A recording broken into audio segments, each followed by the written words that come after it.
Today's podcast is brought to you by Inverted Gear. For all your jiu-jitsu needs, go to invertedgear.com. Save 15% off if you type in the coupon code SHOWTHEART15 with no spaces. Our next sponsor is Chimera Coffee. That's Chimera Coffee with a K. They are a coffee brand that infused their coffee with nootropics. If you don't know what nootropics are, Google it. They can do a much better job at explaining it than I can. Go to chimeracoffee.com, type in the coupon code SHOWTHEART for a nice little discount. Enjoy. Christian, welcome to the show. You are the owner of BJJ Globetrotter. Globetrotters. Would you consider yourself the owner, CEO, president? I have no idea. Honestly. Please explain what BJJ Globetrotters is for those who don't know. I'm actually not really sure what it is. First of all, you're probably the first podcast I've been on that did not start out by asking me how do you pronounce my last name and what's my favorite place to travel. So thank you for that. I'm gonna skip that right away. You're welcome. It's funny because I didn't even bother pronouncing your last name. Right. So Graugart? Yeah. Let's not talk about it. Listen to one of the other shows I was on. Christian G. We'll go with Christian G. Yeah, that sounds good.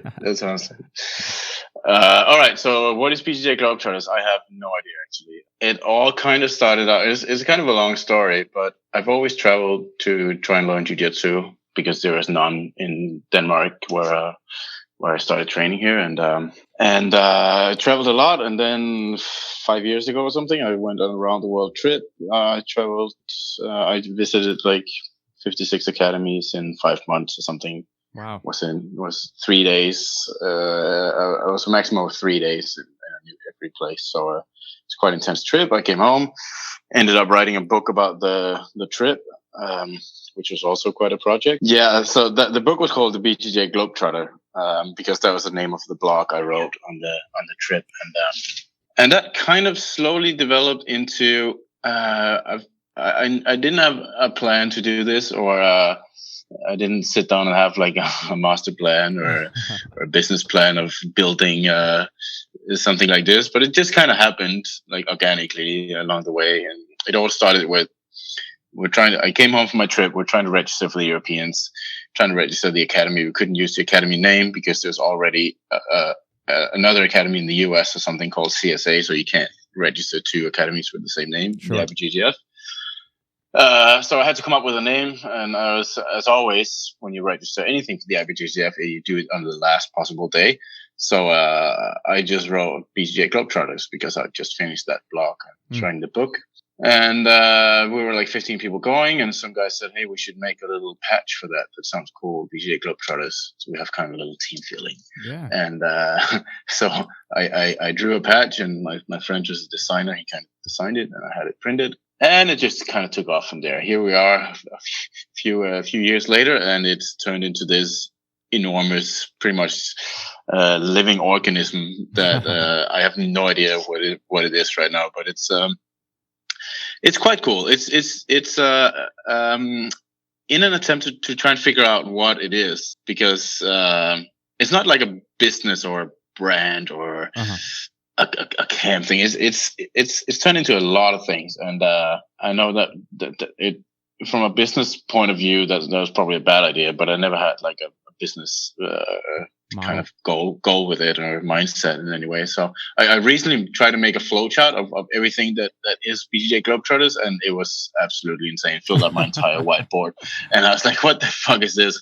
What did I create?" Yeah, it's a monster, you know. And the funny thing is, I feel like the kind of brand that we've created with Show the Art was it started very similar. Like the name stemmed from my instructor Marcos, like him just using that as an inspiration to compete, and then we turned it into a name to create videos, and then it turned into this and that, and it just kept growing in many directions. But we never thought like, how can we monetize from that? And I feel like when you go in that path, like there's more passion and people could see it oozing out of it. Like I feel like it can grow a lot quicker than when it's like run by by a monetization goal. You know what I'm saying? Yeah. Well, it's pretty much been my focus from the beginning with this, because very early on I thought, hey, this might grow into something. And I have a lot of experience in doing all kinds of, like, I've run a gym for 13 years and done MMA shows and a lot of bigger and smaller entrepreneurial projects. And one thing I've learned a lot of good things, but even better, I've run into a lot of people that showed me how to not behave and how to not be. And that kind of helped me, find the mindset of how I wanted to build this. So pretty much the foundation of everything I'm doing with Globetrotters and everything else at this point is built on karma first. I have that written right here behind me in my office on my whiteboard. It says karma first. And that's it. Money pretty much always comes last, but it's always karma first. So that's what I build everything on. Just try to spread good karma, and I truly believe it's real karma, not in like a spiritual way, but just in like a butterfly effect kind of way that you can't measure. Nice. So that's how I build everything, and it's just grown. As I said, that flowchart is absolutely ridiculous. Maybe I should put it in the newsletter one day or something, because it's there are so many paths. You said we had half an hour. I can't even start to talk about all the stuff we do. But I mean, to sum it up, if I can, please, in the simplest form, in the simplest possible way. Well, for one, we're a community. It's a community of jiu-jitsu travelers, and everything the Globetrotters is about is kind of connecting people to create opportunities to meet and to travel. I mean, we have a kind of jiu-jitsu couch surfing service we call mat surfing. And we have newsletter with stories from people who travel and train. And we have more than, I don't know how many, I don't even count, 3,000 members, like individual members around the world who are like connecting. We have a huge Facebook group with almost 10,000 people. It's constantly bombarded with people saying, like, I'm going on vacation here. Does anyone train, or do you want to meet up with this? So it's, nice. It's a networking tool. I would say primarily, actually, it's like a vehicle for life. I think one of the things I've been puzzling with a lot as an adult is how on earth do you make friends as a grown up? Right? It's kind of weird. Isn't it really, Facebook? Yeah, like real. How do you meet people? Yeah. I mean, if you're not single, or sure, then that's a great question. Jiu-jitsu is obviously a great way to meet people, but I mean, other than that, you usually have like a few friends from work or I don't know, back in school or something. But and that's been one of my, I think that I thought a lot about, and Globetrotters has kind of become a vehicle for that, like to hyper socialize my life. It's pretty much like going from a life where I just had a regular job and kind of knew a few people from work or never see outside of work, and had like one friend left from school. And, it's not like if your friend has a cool friend, it's not like you ask him, hey, do you want to hang out one day? It's like, we're 30. I mean, it doesn't work like that. So I went from that to now my life is socially overwhelming. It's ridiculous. I mean, there are more friends than I can remember the names of, and that's kind of amazing in the society that most people. Yeah. I mean, the life that most people live. So in one way, it's a community to connect people, and that's what's kind of closest to my heart. Like the part of it that I think I value the most is it just connects people around the world in a ridiculously efficient way. I mean, there's thousands of people who are traveling, meeting up, staying with each other, visiting their academies, traveling together. So first and foremost, BJJ Globetrotters is a community of jiu-jitsu travelers. And it's also kind of a anti-political kind of a jiu-jitsu political thing, but I kind of went away from that a little bit, because I think even to talk about politics and say we're not political, that is by definition political. Yeah, that puts your hand in the mix already. Yeah. Right. And so the best way to not be part of jiu-jitsu politics is just never ever talk about it. Exactly. And that's very easy. So and it works.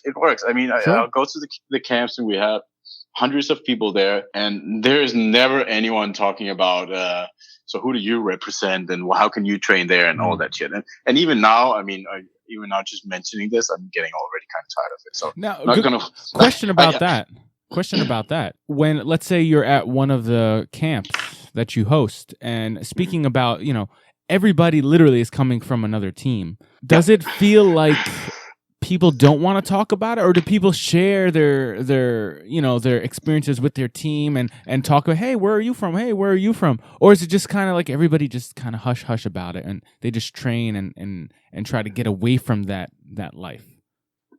I think none of it. I think it's not even relevant. I don't think anyone even think about it. Mm-hmm. I don't think they think about talking about it or think about trying to like hide it. It just becomes like normal. It's not real. It is just not real. Yeah. It does not exist in the real world. It's an imaginary thing. It's a fantasy in the minds of grown men, like who just likes to grapple. Yeah, right. That's all we are. We're just adults who likes to grapple. That's it. Sure. There's no more. Any politics you come up with is all like tribalism and ego and short-term business mindsets, and it's not real. It's just a fantasy. So when you kind of realize that, it would even be kind of awkward to bring this up. Yeah. Then you just kind of release yourself from it, and I don't think anyone is trying to not talk about it, and I don't think anyone is hiding it or don't want to talk about it, or it doesn't even exist. So let's get back into the Globetrotters. Oh yeah, camp, right? What people want to see, what people want to know about, because not all of us have the funds to be able to go to travel and train jiu-jitsu, but we all have the fantasy of doing that. And I know for me, I haven't been able to do it yet and go visit, one of these camps, but I definitely, follow you guys and like fantasize about being there. So can you give us like a little rundown of how one of these would go? A camp? Yes. Yeah. So now we move to a different area of my whiteboard flowchart, which is Globetrotters, which is the camps, and it's kind of part of the community also, the community thing really. But yeah, the camps. When I went around the world, I stayed with a lot of people, and I invited all of them to come back to visit me in Copenhagen, so I could kind of get some balance in the universe of karma balance. And so that resulted in I get a lot of visitors. I got like so many people coming to see me after I went on that trip. And at one point we just thought, hey, we pretty much have guests every single week. Why don't we try and invite everyone at the same time? Mm-hmm. So we had like 40 people coming at the same week, and I invited some other instructors I knew, and that was kind of fun. I mean, it's just hanging out with all your friends for a week, rolling and getting drunk. So that was a good recipe, and we thought this was fun. Let's do it again, and it kind of took off from there. And then I enjoyed that so much that I've been doing. Let me open the camp high score list here. We have a high score list of who did most camps. Oh, camp number 10 is free, and you get a pizza, by the way. Oh, nice. So I've done 17 camps now. And started just in my hometown in Copenhagen, Denmark, and kind of evolved from there. I just kind of stumbled over some opportunities, and now I'm actually doing 10 or more camps a year, all over the world, around Europe, and we do the Caribbean and El Salvador, the US, and we just did a camp in Greenland, of all places. Awesome. And it's a lot of fun. I mean, my mindset with this is just, as always, karma first. But with these trips, the only thing I pretty much try to do is to create the ultimate vacation for myself, like cutting no corners at all. So my only focus is where do I want to go and what do I want to do? If it's like the ultimate trip for me, and then I'll invite anyone to come along if they like. And if they don't, I'm going to go myself and be partying, snowboarding, surfing, rolling every day. If alone, you can't really roll alone. Or you do katas. You can do katas, yes. Yeah. But that's kind of my mindset. So I just pretty much organize 10 dream vacations a year for myself, and I invite all my friends. And usually anything from 15 to 250 show up. So wow, it's kind of fun. Yeah. It's a really good recipe. And then you guys train every day. How does that work? Well, yeah, it depends on the camp. We have the smallest one is we have like a luxury camp in El Salvador, which is in a house called Casa Kickapoo. They're also doing a few other camps now. which is like super luxury, only 15 people, and like private house, private surf instructors, and roll in the garden under the palm trees, blah blah, all that stuff. Nice. We train like every evening for a few hours, and we surf in the morning, and pretty much just hang out all day, do fun stuff. And then we have like bigger camps, which is what we're doing in Belgium in a little over a week, which is that's a mega camp. That's the biggest one. That's 250 people, and it's pretty much a jiu-jitsu festival. There are like 10, 12 hours of classes a day, plus open mats, and we have pub crawls, beer tasting. We have a big party, and we have we go to restaurants every night to go eat out. And Wow. we have like a parkour teacher, and we have Chris Howder is going to come and just talk for hours. God. When is that? Where is that? It's in a week, like next Monday, not on Monday, but next Monday. In Belgium, we have 250 people. It's been sold out for half a year, Oh my so God. 6 months. So it's that's a big one. And then anything in between. I mean, we do a winter camp with the snowboard ski instructors in Austria, which is like 100 people, and we do one in the Caribbean, a Caribbean island called St. Bart's, with just surfing, dressing up as pirates, all that, the usual stuff you do there. And then we did one in Greenland. We're out sailing, looking at whales, and so as you can hear, it's pretty much just me doing my dream vacations, and then I'm lucky that 100 people want to join every time. Sure. We did a jiu-jitsu party camp. And how did that go? It was great. We actually managed to roll quite a bit. It's the biggest. There's a big street party here in Copenhagen called Distortion, which is the biggest street party in the world. It's like 600,000 people out in the city every single day. It's pretty amazing. Wow. And so we did a camp there with 150 people rolling and partying every day. Nice. So that's the camps, and they're very diverse, and we have everyone coming there from complete beginners to, I think this big camp in Belgium is going to be like 30 black belts or 40 or something. So everything in between, and a lot of open mic, Q&A, just talk. And the little town there, Leuven, is like the beer capital of Belgium, and Belgium is the beer capital of the world. So Okay. it's codenamed Beer Camp. So we're going to drink quite a lot of beer. But some people also like to just, like roll a little bit and sleep and do nothing. You can pretty much design the camp as you like. Okay. And some people go there to super socialized, party 24/7, and others just like, hang around, go to museums, and do whatever you want. So Yeah, so we it's have a very mutual flexible. friend in Nelson Puentes of Inverted Gear. Oh yeah. And So Nelson, he showed up at the US camp last year Mhm. In New Hampshire, which we did like out in middle of nowhere in the forest. And he just randomly showed up with his wife Hillary, and we've been traveling together like to 8 countries now or something. Yeah.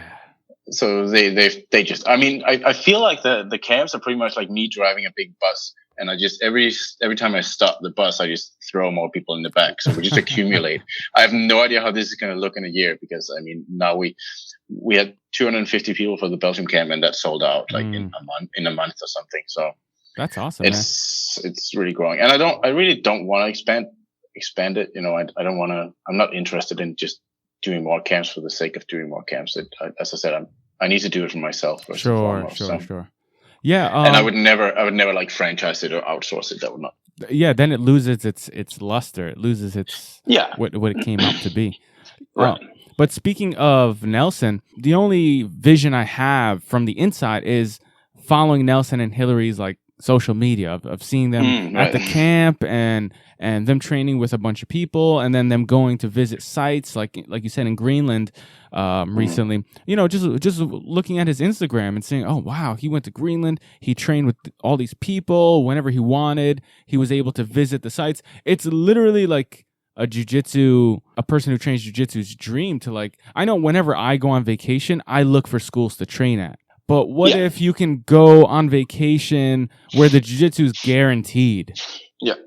That's where it's guaranteed that everybody is there for the same reason, and that's to share jiu-jitsu and have fun, and no one's out to kill anybody. You're not going into somebody else's school and them feeling maybe a little threatened. Yeah, I feel like a lot of people are nervous about going. I understand that, but as soon as I put a lot of effort into creating the right vibes, so play the nice music and be social, and right away people can feel like, all right, we're not here to figure out who's best. I mean, so honestly, I wouldn't feel nervous about going. I would feel the opposite. Well, some people do. I mean, it's if you're a beginner and you don't know what to expect, then they might. But there's nothing to be nervous about. But of course, you don't know until you've been there. So Sure. But anyways, yeah. Speaking of, if you go travel and look for a place to train, I mean that's also kind of what we do. Is so we have the Facebook group, which is huge and super active. You got to be quick if you want to follow it because there's so much happening there. And then we have the kind of the individual members. There are like 3,000 registered. So we have a map on our website where you can just look up people around the world who are like kind of, I don't know how to say it. I mean, they just believe in this. Yeah. Right? The movement. Yes, and then we have, and this is the interesting part. This is another area on my whiteboard, which is kind of the affiliation part, where BJJ Globetrotters is kind of an affiliation, but not in a traditional sense, where it's not like a lineage or a normal affiliation business model is always like a hierarchy. Someone at the top, and they will pretty much, the product they pretty much sell is you can climb this hierarchy, right? I mean, Okay. You can get the belts from me. You can get higher and higher. So, and it's a long talk, but we're kind of doing an affiliation, which is not a hierarchy, but it's more like a flat structure. It's more like a flat, what do you say? Like a flat affiliation. It's more like a community of a lot of people. So you can pretty much get the same from the affiliation, which is like people to train with, someone to visit. What do you want? I don't even think about what do you actually want from affiliation other than a logo on your gi belts, right? Something like that. Yeah. So I'm thinking of it as a decentralized affiliation, not like one person on top of it and promoting everyone taking all the money, but we're pretty much like a flat structure with, it's not really a heading structure, but so everyone can kind of connect. And if you're looking for someone to help you out with your training, you might in that community find someone nearby. So we're also registered with IBJJF and all that jazz, so we can kind of help people compete. I feel like it's what you're doing is an affiliation thing where it's not about belts, it's about sharing the knowledge or creating a community where people can share the knowledge freely. And like you said, be able to connect, exactly what Facebook was originally made for, like a small group of people being able to connect. That's what you're doing, right? Yeah, you're right. It might be kind of jiu-jitsu social media in some way. Yeah.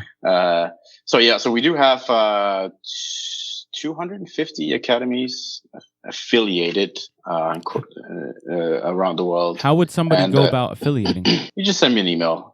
And there's nothing to it really. I mean, there's no requirements really, other than you kind of have to agree on like the values of Globetrotters. And there's a few things. I say if you want to have an affiliated academy, I can't decide. I'm not deciding anything about how to run it, but you must welcome anyone to come and train, regardless of where they train. Usually, you must always give a week of free training for anyone who's coming to visit.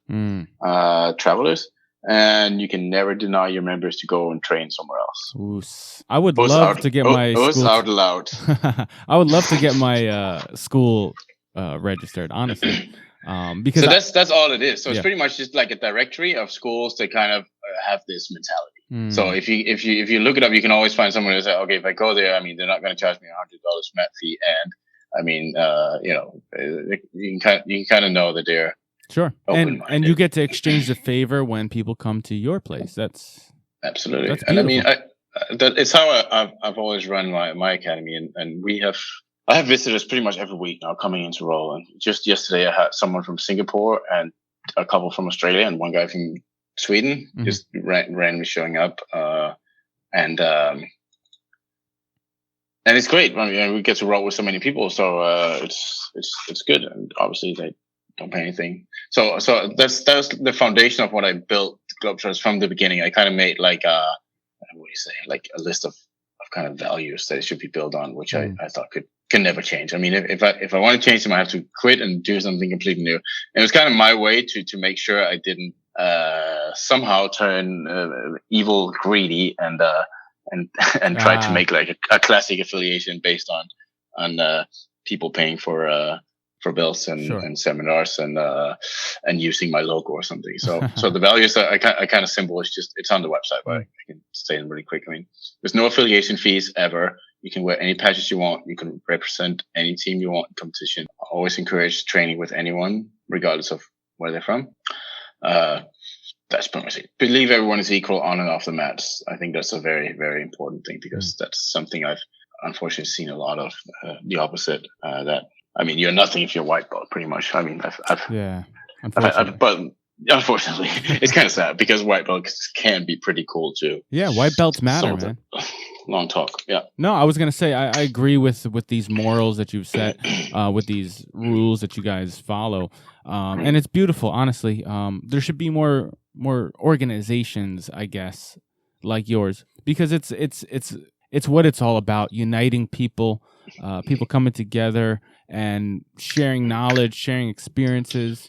I think it's beautiful, and I encourage everybody who's listening to this to go on his website, and even if you don't affiliate, just kind of try to follow the same morals that you guys follow. That's great. There's not much to it. It's just being kind of a nice, friendly person, Sure, and being adult about things. You know, just don't be a dick. That's all. That's all there is to it. Don't be an idiot. That's all there is to it. Don't be an idiot. Yeah. It's very simple. The next thing I wanted to go into was a little bit about your jiu-jitsu, your training, your philosophies on jiu-jitsu. You're a black belt, right? What was I was reading through your website, and I noticed you talk about the feeling of a black belt and what changed. Can you give us a little insight? I'm a brown belt. I'm not a black belt. I hope to be one day. But can you give me a little insight on when you achieved the rank of black belt, when you earned it and you became a black belt? How did it feel? What was your reflection on jiu-jitsu as a whole after that? I think when I started, I always thought black belt was something completely magic. You know, I mean, if you're that, you're like some super human. But everything's the same. I'm sorry. Food tastes the same. Weather's all shit still. Really? It's all the same. There's no difference. You don't become superhuman? The belt hierarchy and the belt system, remember, it's some cousins in Brazil invented this a long time ago. I mean, that's all there is to it. We're grown-up men who like, I think it's, sometimes you have to, I think what happened to me was I kind of being black belt for a while, step more back away from it and kind of consider, okay, what's actually important in my life? I mean, is it achieving something in this fantasy hierarchy, in this kind of little closed off community we call Brazilian Jiu-Jitsu? Is that really important in my life, or is it, you know, creating a life of experiences and a stress-free life of being able to travel and not worry about having like a real job and making lots of friends and connecting with people? What's the most important thing for me here in life, really? And I'm moving more and more away from, you know, looking at belts as something that's important to achieve, or that has some value. It has a lot of value. Mm-hmm. There's no doubt about that. But I also think we have to be realistic, and I think that the best way for me to think about if something is actually real, like if it's really important in life, or if it actually totally matters, and if you should take it serious, is for me the test of this is if you sit at like a family dinner, okay, and like you try to explain it to your grandmother why it's cool.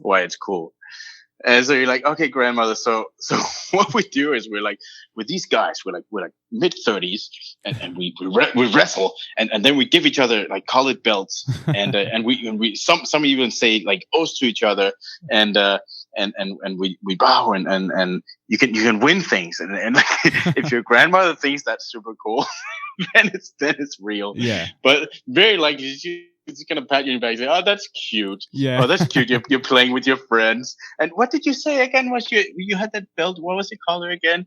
Okay, purple. I thought you were a man. That's a pretty color. Oh, that's nice. How old are you again? Yeah. Like, if it's awkward to explain to your grandmother, then you probably shouldn't take it too serious, right? Okay. But I think I take jiu-jitsu less and less serious. I mean, but I take life more and more serious, and like kind of trying to design a life for myself. That's what I think is important. Okay. Obviously, there's a real feeling of accomplishment, which is very natural because we're kind of programmed to want to put ourselves inside some kind of community and try to climb that hierarchy and like kind of test our status. So if you can do that, that's like I guess your brain releases some kind of, I don't know, reward for you're cool. You're almost the alpha male now. You should be just one Brazilian at top who's taking steroids for 40 years. So, for me, it becomes less and less. And I kind of, I really want to announce that I'm never going to promote anyone again, and that would be nice to just not even worry about belts, because I've recently written an article. I'm not sure what I'm going to use for it, but it's called how belts can make grown-up men act really strange. And it's like, as soon as you have this relationship between people that's based on a hierarchy, a fantasy hierarchy, like I'm somehow a little bit cooler than you because I'm a black belt, right? People will probably talk a little bit more to me than they will to you, but you might actually be the coolest guy in the world. And I think, I'm not saying you're not, right? Just no, I understand where you're going with this. I think if people really want something from someone else, then it's very hard to have a true, honest relationship with them. Like the best way to see the real person someone is when they don't need anything from you anymore. Yeah, and they don't expect anything. That's sorry. And they don't expect anything from you.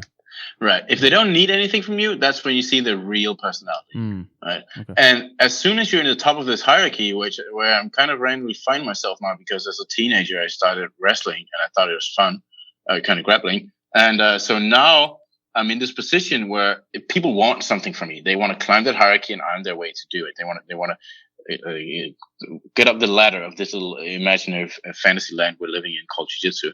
And so I'm really trying not to put myself on a pedestal, like as the instructor or like the top of the Globetrotters affiliation. You're following the Christian Graugart lineage, and you can trace yourself back to before him. It was YouTube and it was VHS tapes. That was his professor and all that, right? But it was not YouTube actually. It was before, later. But so I really don't want. I don't want that position of being the top dog. And that's why I like at the camps that we have 20 instructors, because everybody's not looking at me and say, "Oh, I hope he's going to give me a belt. I better suck up to him. Let me take him to a restaurant." I hate that. Yeah, it's like, don't expect that when you come to my camps. Expect to just train as everybody's equal. So that's why I want the affiliation to be an alternative to this hierarchy, where I think that the personal relationships you have with someone, if you really want something from them, and what you usually want is recognition. I mean, which is very human to strive for. That's pretty much basically all we want is recognition within our community. So if you put yourself in a situation like this where you really want something from someone, which is recognition through belts, through climbing this hierarchy of these jiu-jitsu belts, then it's very difficult to have like a true, honest relationship with people. And you might even pretend like you like someone, but you don't really like them, But you just hope one day they're going to give you that fucking black belt, so you can feel like and then you explain it to your grandmother, and then you realize, oh fuck, it was all we're just playing. We're just grown-ups who are playing. Yeah. I feel like I follow the same kind of thought process as you do, especially here at our academy here. We kind of create an environment where we're all friends, we're all buddies. Like, we have an instructor, Marcos. He's the black belt. He's the one who will decide your fate in jiu-jitsu, of whether or not you will become a purple belt or a brown belt one day. But I feel like the vibe he gives off is just like, hey guys, what's going on? We're friends. Yeah, it's much easier to do it in a local environment where everybody's kind of friends already. But if you have an affiliation and you have academies around the world, like suddenly I have I have a patch with my face on it, and it says Professor Christian lineage. Oh, not Christian. I'm not religious. Professor Graugart lineage. Blah blah blah. Team something. Yeah. Team Danish Viking. Right. And I put and tons of little academies around the world who really don't actually need me, because I mean, I'm not going to be there. I'm not going to be their instructor, because their instructor are their training partners and probably YouTube and trial and error. I mean, but they're going to pay me because they really want that little piece of tape on their belt. I was explaining this to a friend of a friend the other day, and she was laughing because she found it so hilarious. She said, "What do they want, like little pieces of tape on a belt? Belt is ridiculous." So all these little academies around the world, they think, oh, we're getting pretty good at jiu-jitsu, but we need someone to legitimize what we do. We need someone to validate. We need to belong to someone. So here's this guy. He probably knows what he's doing because he's got all these medals. Not to mention they're mostly default bronze medals. So we're going to affiliate with him, and we really want the belts. And so they're going to pay me a lot of money, like to come once or twice a year and teach them. They're going to call me professor and say I'm their lineage and say I'm their instructor. And they're probably not even interested in being my friend. I might be a douchebag, but and I think that's a really unhealthy relationship, and it's also a very unhealthy business model, which is definitely not based on karma first. So that's what I'm trying to get away from, just to create a flat, decentralized structure affiliation, which does not put me on a pedestal and just puts like healthy human relationships first. Because I think affiliation, if anything, it should only be about training and friendship. Okay.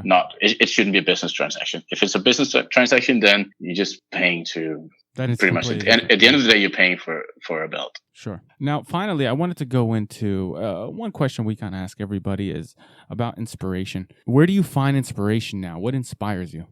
As in life or in training? You can go with maybe your jiu-jitsu life. What inspires you to keep going in BJJ Globetrotters? Where do you find inspiration maybe during these camps or to set up these camps or to keep the whole brand going? What inspires you the most? Where do you find that? Good question. Nowhere really. I just enjoy it so much. I guess I'm inspired by what I do. Yeah, nothing really. I read a lot of books, like a lot of biographies from people who did cool shit. People that what? People who did cool things. Like I like biographies. Okay. But other than that, no. I mean, every single camp is an inspiration for me because it's such a good experience always. I mean, I'm not trying to sell it here. I don't care if you show up because I'm going to be there anyway. So, yeah, no, nowhere really. I think, and jiu-jitsu wise, I tried. Someone headlocked me in 1999, and it's been super fun ever since. Yeah. Every single day. That's pretty much it. I don't really find any inspiration. So, I mean, I just like to. I'm not really studying jiu-jitsu. I'm not really trying to win anything either. I just like to roll to music. Are you trying to get better at jiu-jitsu? Not intentionally. I don't really care. I mean, I just try to keep doing it. Yeah. That's the thing. My goal is not to get better. My goal is to still roll in 30 years. So why are you training jiu-jitsu? Because it's fun. See, it's a funny question, but it's very, very interesting because why you train jiu-jitsu can be very, very different than why somebody else trains. You know what I'm saying? Like for you, it's very easy to answer. It's fun. It's well, awesome. Yeah, that's the short answer. I could definitely talk about that for another hour, but yeah, well, it's a good workout. I enjoy being in shape. You know, I like to try and be a good version of myself, and I make more friends than I can possibly remember the names of. So, and I get to see the world, and I don't need to have a job, and it's fun. I just think it's fun. Rolling is just interesting.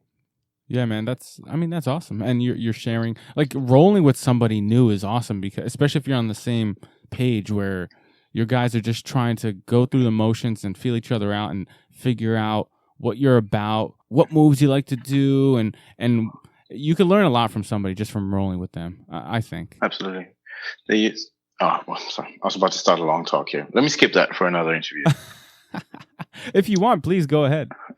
No, it's too long. It's just too much. Okay. It'll be a detour. Yeah, let's get back to what were we talking about? Sorry. We were just talking about jiu-jitsu as a whole and, you know, what inspires you and what drives you. But no, I mean, I love to hear everybody's take on these questions because everybody is so different. Everybody's on a different path in life. And I can see where yours is going. And it's based on, you know, living healthy and having a good time responsibly and training and sharing experiences with people. It's great. I'm not sure about responsibly. I get pretty drunk. I meant with jiu-jitsu, like you're not trying to kill anybody. Right. Yeah, I'm not trying to kill anyone. Like you're not training jiu-jitsu to beat up people. I'm just a hobbyist, you know. I don't care about training twice a day. I mean, and there are lots of young guys who will kick my ass all the time. But you know, it's always like the thing jiu-jitsu is kind of there's a very blurred line between amateur and professional. Yeah, and we're all kind of in the same pile, and. I mean, you just can't compare someone who's training like full time professionally with with someone like me. If I roll 3 times a week, I'm happy. That's enough for me. That's enough. If I can go 4, but if I start to train 5 days a week, then I just think, oh, this is boring. It's too much. It hurts. And it's supposed to be fun every single time I go on the mat. So you're just on a continuous flow roll. You're just flowing every time. I roll hard and soft and light. And I mean, I go everything, and I try to play all games. And depending on who I go with, I have some of my guys in my gym. I'll go like competition pace, and very often when I travel, I'll just kind of chill. Let people tap me out. That's one of the few magic skills, the real few magic skills you have as a black belt. If people tap you out, you can completely make their day. You make someone so happy. It's like giving them a little pill that makes them happy all day. So that's a great skill to have as a black belt. You can make someone very happy by tapping out to them. I'm not saying letting them tap out, because very often someone will tap me out. Yeah. When I'm actually trying to defend it. So yeah. That's awesome though, man. On that note, I know we're running out of time. We got to go, but please, tell people how they can get in touch with your organization and when your next dates are for camps, things like that. Well, go to bjjglobetrotters.com. We have pretty much everything there. And there are too many camps to mention. Just go to press training camps. The next 5 or 6 are sold out. I'm sorry, but there are more coming. You can follow our Instagram. You can join our Facebook group, and we also have a Snapchat. Oh, I didn't get to that yet. We have a Snapchat channel. Do you use Snapchat or? I don't. I haven't gotten into it. Get on it. Yeah, everybody keeps telling me about it. You can send nudes and stuff. It's great. Well, Snapchat. We have a Snapchat story that's hosted by new people pretty much every week. Cool. So Jiu-Jitsu travelers, people who are traveling for training, they will host it, and they will kind of report from their trip. It's kind of almost live report from training and visiting places and meeting people. And also every camp, usually I host it and I'll interview people and kind of, and we have quite many followers already. Today when is this podcast coming out? In a while. I'm not going to say what's on today. It's not interesting then. No, it is interesting. I can release it whenever I want. So just add BJJ Globe TR, because there was not enough letters. Yeah. BJJ Globe TR. That's a Snapchat thing, and you can follow videos from all the camps. And I think we had like 30-40 people on it already who's been, filming from their trips and visiting academies and stuff. That's pretty cool. I might get on Snapchat just for BJJ. Do that. Globetrotter. Yeah, there's a lot.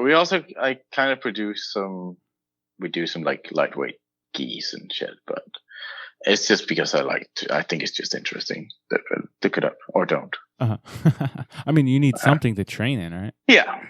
bjjglobetrotters.com. I think that's everything. There's a story of everything, and there's a FAQ, because you probably have a lot of questions about belt promotion. So that's what people. I have zero. About. Yeah, I assume that your organization wasn't about belts. I assume it was just an organization where people can socially connect. I didn't even honestly, until you said it, I didn't even think about belts. Good.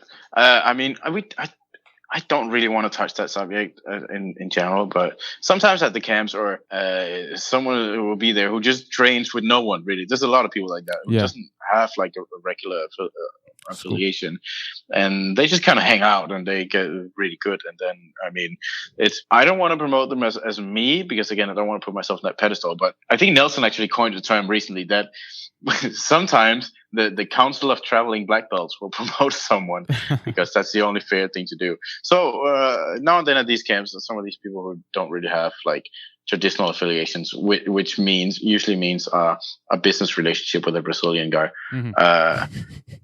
we will help them out so they can compete in the right division. So the Council of Traveling Black Belts will now and then promote someone, but it's not really what it's about. So. Yeah, no, that's interesting, and that's great. It's kind of like just everybody banding together and doing what's right, essentially. We do what's right. That's it. Well, Christian, thank you so much for coming on. I really enjoyed this talk. I learned a lot, and me too. I'm definitely gonna try to make one of your Globetrotter events that come around closer to me. Yeah, Sardinia is a little too far. You can if if you don't have the funds to travel and you still want to connect with people, you can sign up for mat surfing, which is matsurfing.org. It's also on the Globetrotters website, which is pretty much if you want to host a traveler, come by and sleep on your couch and roll with you. It's kind of a jiu-jitsu couch surfing thing. It works really well. It's really interesting. So you can sign up for that. For sure. Every month we send out like a kind of a newsletter. I don't want it to be a database where you can search. It's too easy. I like it to be old school, like waiting for a postcard or something. Yeah. So every month you have to open this and look through it and see, where can I go this month? And you have to read it thoroughly. Don't just search. It's too easy. So it's like my little romantic corner of the analog internet. And that's matsurfing.net. Matsurfing.org. .org, sorry. Cool. Yeah. Awesome, man. And there's more. Just go check it out. bjglobetrotters.com. The man, Christian, thank you so much. Yeah, you're most welcome. Thank you for having me. For sure, man. And I hope to talk to you soon, for sure. Absolutely. Come by any day. And it goes for anyone. If you're near Copenhagen, come by and have a roll with me. We have guests all the time, so I always enjoy rolling with anyone who walks through the door. And anyone who visits will get free burgers on me. Whoa. And sightseeing. Whoa. And sightseeing. I'm on my way to Denmark now. Yeah, please come before it gets cold again. Awesome, man. I'll talk to you soon. All right. Thank you very much. Have a nice day. You too, brother. All right. See you.